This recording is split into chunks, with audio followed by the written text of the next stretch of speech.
Box. Assist ബോക്സുമായിട്ട് ബന്ധപ്പെട്ട കുറച്ച് കാര്യങ്ങളാണ് നമ്മളിന്ന് ചർച്ച ചെയ്യാൻ ഉദ്ദേശിക്കുന്നത്.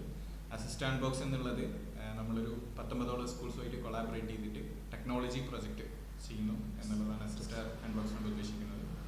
അപ്പം നിലവിൽ നമ്മൾ ഇലക്ട്രോണിക്സ് ബേസ്ഡ് പ്രൊജക്റ്റുകൾ, പിന്നെ അതിനുശേഷം തിങ്കർ കാഡ് സിമുലേഷൻ, അതായത് ആർഡിനോ ബേസ്ഡ് ആയിട്ടുള്ള തിങ്കർ കാഡ് സിമുലേഷൻ, അതിൽ പ്രോഗ്രാമിംഗ് പാർട്ടും നമ്മൾ ചെയ്യുന്നുണ്ട്. അപ്പം ഈ രണ്ട് കാര്യങ്ങളാണ് നമ്മൾ സ്കൂളിൽ ചെയ്യുന്നത്. അപ്പം എൻ്റെ കൂടെ ഉള്ളത് അഖിൽ സാർ, നിർമ്മൽ സാർ. അപ്പം നമ്മൾ ഓൾറെഡി ഇലക്ട്രോണിക്സിൻ്റെ പ്രൊജക്റ്റ് കംപ്ലീറ്റ് ചെയ്ത് കഴിഞ്ഞില്ല.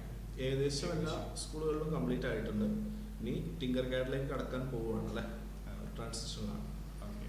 അപ്പം ഇലക്ട്രോണിക്സുമായിട്ട് ബന്ധപ്പെട്ട് നമുക്ക് കുറച്ചധികം പ്രൊജക്റ്റുകളുണ്ട്. അപ്പോൾ അതിലൊരു പ്രൊജക്റ്റിൻ്റെ ഒരു വർക്കിംഗ് മോഡലാണ് നിലവിൽ നമുക്ക് ഇവിടെ ഉള്ളത്. നമുക്ക് 8 പ്രൊജക്ട്സ് ആണുള്ളത്. അതിൽ ഫസ്റ്റ് പ്രൊജക്റ്റാണ് ഓട്ടോമാറ്റിക് സ്ട്രീറ്റ് ലൈറ്റ് അല്ലേ. അപ്പോൾ ഇതെല്ലാവരും കുട്ടികളെല്ലാവരും നമ്മുടെ സ്കൂളുകളിൽ ചെയ്തതാണ്, അവർക്ക് അറിയാമായിരിക്കും തീർച്ചയായിട്ടും. പക്ഷെ നമ്മൾ എന്ത് ചെയ്തു, ഒരു ക്രാഫ്റ്റൊക്കെ ആഡ് ചെയ്ത് ഒരു വർക്കിംഗ് മോഡലായിട്ട്, പ്രസൻറ്റബിൾ ആയിട്ടുള്ള ഒരു വർക്കിംഗ് മോഡലായിട്ട് മാറ്റിയിട്ടുണ്ട്. റോഡ്, വീട്, അങ്ങനെയുള്ള, പിന്നെ സ്ട്രീറ്റ് ലൈറ്റ്, ഒരു ഐമാസ് ലൈറ്റും, അങ്ങനെ ഒരു ചെറിയൊരു ക്രാഫ്റ്റ് വർക്കാണ് നമ്മൾ ചെയ്തിട്ടുള്ളത്. സർക്യൂട്ടിൽ ജസ്റ്റ് ഇതിൻ്റെ ഒരു ബേസ് മോഡൽ പോലെയല്ലേ കാണിച്ചിട്ടുള്ളൂ. അപ്പോൾ അത് കുറച്ചുകൂടി ഒരു പ്രോപ്പറായിട്ട് എങ്ങനെ വർക്കിംഗ് മോഡലായിട്ട് ചെയ്യാന്നുള്ളൊരു സംഭവമാണ് ഇവിടെ ഏകദേശം നമ്മൾ കാണിച്ചിരിക്കുന്നത്. അപ്പോൾ പഠിപ്പിച്ചിട്ടുള്ള ഇലക്ട്രോണിക്സ് പ്രൊജക്റ്റുകൾ എങ്ങനെ പ്രസന്റ് ചെയ്യാം, അവർക്ക് ഇനിയിപ്പോൾ ടെക് ഫെസ്റ്റും കാര്യങ്ങളൊക്കെ വരാൻ പോവാണ്. അപ്പം പഠിപ്പിച്ചിട്ടുള്ളത് എങ്ങനെ പ്രസന്റ് ചെയ്യാം എന്നുള്ളതാണ് നമ്മൾ അവർക്കൊരു ഹിന്റ് കൊടുക്കുക, എങ്ങനെയാണ് പ്രസന്റ് ചെയ്യാന്നുള്ളത്. അതാണ് നമ്മൾ ഈ വീഡിയോയിലൂടെ ഉദ്ദേശിക്കുന്നത്.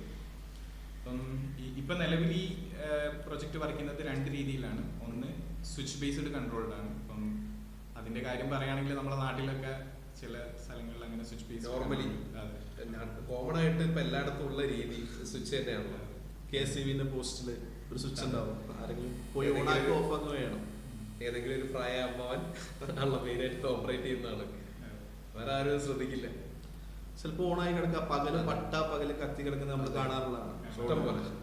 അപ്പോൾ അതുമായിട്ട് ബന്ധപ്പെട്ട് ഒരുപാട് എനർജി വേസ്റ്റേജും കാര്യങ്ങളൊക്കെ വരുന്നുണ്ട്. അപ്പോൾ അതൊന്ന് ആ പ്രശ്നം ഒന്ന് പരിഹരിക്കാൻ വേണ്ടിയിട്ടാണ് നമ്മൾ ഓട്ടോമാറ്റിക് സ്ട്രീറ്റ് ലൈറ്റിലേക്ക് മാറുന്നത്. മാൻ പവർ ഒഴിവാക്കുന്നു, ഇലക്ട്രിസിറ്റി സേവ് ചെയ്യുന്നു. നമുക്ക് അതിനെപ്പറ്റി മൈൻഡ് ചെയ്യേണ്ട ആവശ്യമില്ല.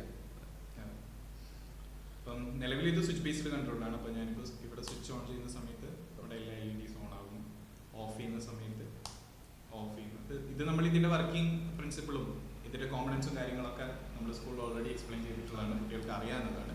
അപ്പം ഈ ക്രാഫ്റ്റ് വർക്കാണ് കുറച്ചും കൂടി ഇമ്പോർട്ടൻറ്റ്. നമ്മൾ ക്രാഫ്റ്റ് വർക്ക് കുട്ടികൾക്ക് എങ്ങനെ ചെയ്യാൻ പറ്റും എന്നുള്ളൊരു ഹിൻറ്റ് ഇതിലൂടെ കൊടുക്കുക എന്നുള്ളതാണ് ഉദ്ദേശിക്കുന്നത്. അപ്പം ഇത് ഇവൻ യൂട്യൂബിൽ നോക്കി അവർ ചെയ്യുകയാണെങ്കിൽ പോലും അവർക്ക് ചിലപ്പം പല പ്രോബ്ലം ഉണ്ടാവും. ചിലപ്പം ഈ എന്തെങ്കിലും കിട്ടിയില്ല എന്ന് വരും, അപ്പം അതിൻ്റെ ഒരു സൊല്യൂഷൻ കണ്ടുവരും. അപ്പം അതൊരു ക്രിയേറ്റീവായിട്ട് അവരെ കൊണ്ട് ചെയ്യിപ്പിക്കുക എന്നുള്ളതാണ് ഉദ്ദേശം. നോർമൽ സ്വിച്ച് ബേസ്ഡ് സ്ട്രീറ്റ് ലൈറ്റിനെ അപേക്ഷിച്ചിട്ട് ഓട്ടോമാറ്റിക് സ്ട്രീറ്റ് ലൈറ്റിനുള്ള ഒരു വ്യത്യാസം കൂടി നമുക്ക് പറയാം അല്ലേ. അല്ലേ, അപ്പോൾ സാധാരണ നമ്മൾ ലൈറ്റ് പോകുമ്പോൾ എപ്പോഴാണ്, ഒരു വൈകുന്നേരം സന്ധ്യ സമയത്ത് സൂര്യപ്രകാശം ഇല്ലാതാവും, സൺലൈറ്റ് ഒഴിവാകും. ആ സമയത്ത് ഓട്ടോമാറ്റിക്കായിട്ട് ലൈറ്റ് തെളിയണം, സ്ട്രീറ്റ് ലൈറ്റ് ഓൺ ആവണം. അതുപോലെ തന്നെ പുലർച്ചെ രാവിലെ ഒരു 6 മണി 7 മണി ലൈറ്റ് വന്നു തുടങ്ങുന്ന സമയത്ത് ഓട്ടോമാറ്റിക്കായി ഓഫ് ആവണം. അതാണ് ബേസിക് ആയിട്ടുള്ള ഒരു കൺസെപ്റ്റ്. ഇപ്പം നിലവിൽ നമ്മൾ ഇപ്പം സ്വിച്ചിലാണ് ഉള്ളത്. അപ്പം ഇനി നമുക്ക് അതിലോട്ടേക്ക് മാറ്റണം, ഓട്ടോമാറ്റിക്കലി മാറ്റണം. അപ്പോൾ നമുക്ക് ജസ്റ്റ് മാറ്റിയിട്ട് അപ്പം നിലവിൽ നമ്മൾ അതിൻ്റെ സർക്യൂട്ട് മാറ്റിയിട്ടുണ്ട്. ഇപ്പം ഓട്ടോമാറ്റിക് സർക്യൂട്ടിലാണ്. നേരത്തെ സ്വിച്ച് ബേസിൽ കണ്ടുകൊണ്ടിരുന്നു, ഇപ്പം അത് ഓട്ടോമാറ്റിക്കലിയാണ് എല്ലാം കൺട്രോൾ ചെയ്തിട്ടുള്ളത്.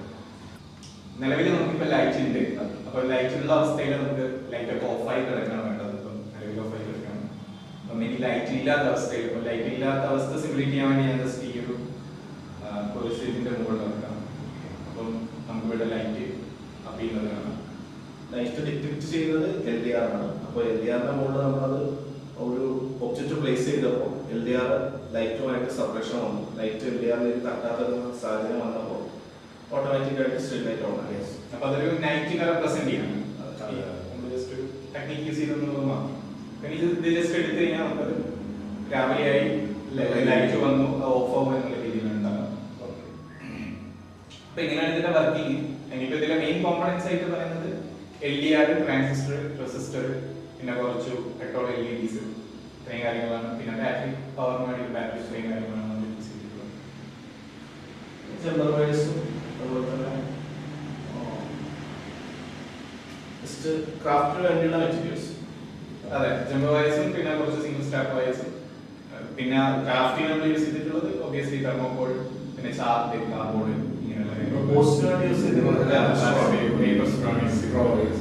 അതൊരു ഡിഫറെന്റ് രീതിയിലാണ് അതിന്റെ കട്ടിങ്ങും കാര്യങ്ങളൊക്കെ വരുന്നത്. അപ്പൊ ഇതൊക്കെയാണ് കുട്ടികൾക്ക് ക്രാഫ്റ്റ് ചെയ്യുന്ന സമയത്തുള്ള പ്രശ്നങ്ങൾ എന്ന് പറയുന്നത്. അപ്പം ഇത് കുറച്ച് എന്താ പറയാ ഡയമീറ്റർ കുറവാണ്, അപ്പം ഉള്ളിൽ കൂടെ വയർ ചെയ്യൽ കുറച്ച് ബുദ്ധിമുട്ടായിരിക്കും. അപ്പൊ അതെങ്ങനെ ചെയ്യാൻ പറ്റും എന്നുള്ള ക്രിയേറ്റിവിറ്റി അവർ ആലോചിച്ച് ചെയ്യുക, ആ പ്രോബ്ലത്തിനെ സോൾവ് ചെയ്യുക എന്നുള്ളതാണ് നമ്മൾ ഈ ക്രാഫ്റ്റ് അവർ ചെയ്യുന്നതിലൂടെ ഒരു എബിലിറ്റി അവരിൽ വരുന്നതായിട്ട് നമ്മൾ ഉദ്ദേശിക്കുന്നത്.